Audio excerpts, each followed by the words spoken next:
এখন আমি যাচ্ছি তারা মায়ের মন্দিরে পুজো দিতে। আমি রেডি হয়ে গেছি।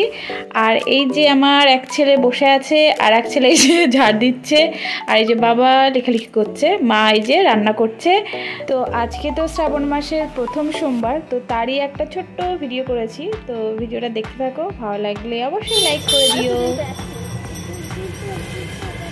প্রায় তারা মায়ের মন্দিরের কাছাকাছি চলে এসেছি। আর আজকে ভালোই ভিড় ছিল তারা মায়ের মন্দিরে। আর আমরা তিনজন না 4 জন পুজো দিতে গেছিলাম, মাসি, 2 দিদি, এই যে আমরা 4 জন। আর এই যে তারা মা, আর এই যে মহাদেবকে পুজো দিয়ে এসে এই যে আমার সোনাকে একটা কলা দিয়েছি, সেটা খাচ্ছে। আর আমি খেয়েছি এই যে এখান থেকে শরবত। তারা মায়ের মন্দিরে ওখানে সবাইকে শরবত দিচ্ছিল। তো তারপরে সবাই মিলে চলে গেছিলাম মাসি বাড়ি। ওখান থেকে আমি বাড়ি এসেছি বিকালে, ওখানে একটু খেয়ে দিয়ে থেকে তারপরে এসেছিলাম।